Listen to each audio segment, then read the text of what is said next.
our country. That's right, and they're doing it in a number of ways. One of which I gave no credence to until recently, but I'm sure you've heard of it.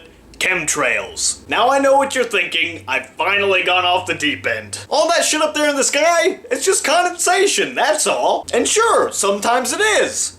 But not always. But don't take my word for it, even the news has covered this shit. This next story is so unbelievable, we didn't think it could possibly be true. But after receiving thousands of records and declassified reports from the Army, it's confirmed that during the Cold War, the United States military conducted secret tests on unsuspecting people in the city of St. Louis. Lisa Martino Taylor's life work has been to uncover details of the Army's ultra-secret military experiments carried out in St. Louis and other cities during the 1950s and 60s. This study was secretive for a reason. They didn't have volunteers stepping up and saying, yeah, I'll breathe zinc cadmium sulfide with radioactive particles. In Texas, planes were used to drop the chemical, but in St. Louis, the Army placed chemical sprayers on buildings and station wagons. By making hundreds of Freedom of Information Act requests, she uncovered once classified documents that confirmed the spraying of zinc cadmium sulfide. The greatest concentration of this compound was sprayed near the Pruitt-Igoe housing complex just south of downtown St. Louis.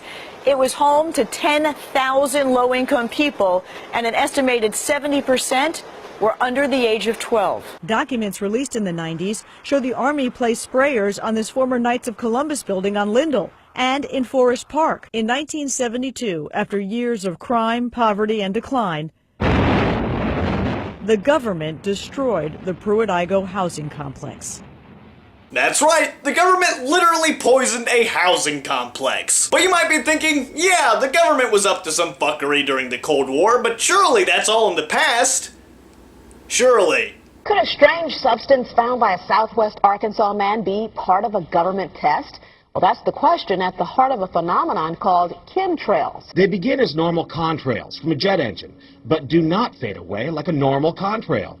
Soon after, he saw particles in the air. You know, because we'd see it drop to the ground in a haze. Nichols then noticed the material collecting on the ground. This is water and stuff that I collected in bowls. I had it set out in my backyard on my dad's pickup truck. KSLA News 12 had the sample tested at a lab. The results? A high level of barium, 6.8 parts per million, more than 3 times the toxic level set by the EPA. Barium is a hallmark of other chemtrail testing. There's already no shortage of unclassified weather modification programs by the government. 1977 Senate hearings in particular, which confirmed 239 populated areas had been contaminated with biological agents. Hundreds of thousands of military personnel were also subjected to secret biological experiments over the last 60 years. Chemtrails are even mentioned by name in the initial draft of House Bill 2977 back in 2001. Oh yeah, they're still at it. And there are whistleblowers within the government who started to notice this shit. One of which is United States Air Force official Kristen Megan. She was in charge of tracking all of the chemicals that came in and out of the airbase when she started to notice that a lot of them were going undocumented. And the main chemical she noticed?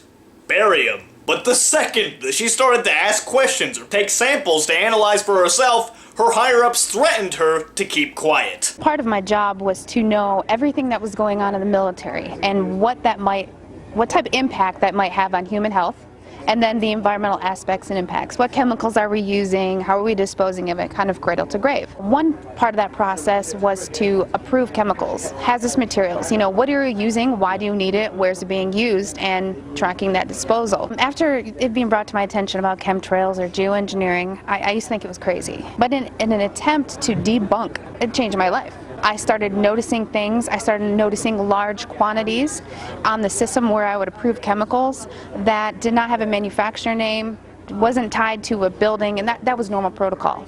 When I started asking questions, I slowly became demonized. When I asked again and people realized I was kind of being more vocal about it on social media, I was starting to be thrown into a mental institution and have my daughter taken away. When I saw these large quantities of aluminum, barium, strontium oxides and sulfates, I air sampled the soil, the air, and the water. And due to my profession, I know at which levels or limits of detection you need to check that at. And the amount of pollution that was in my area, but in taking those samples, I knew the background, because a lot of these things are naturally occurring and elemental, but not in this form and not in this quantity.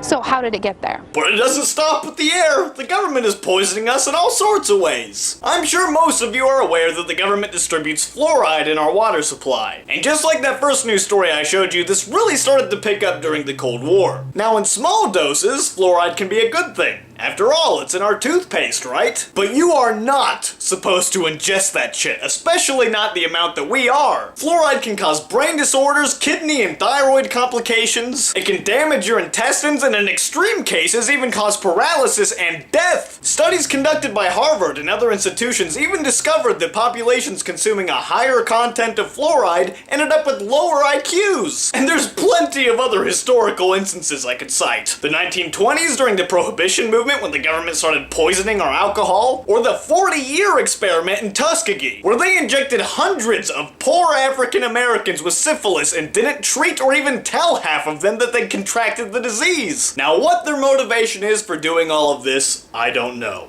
But I do know that it's happening. And now so do you.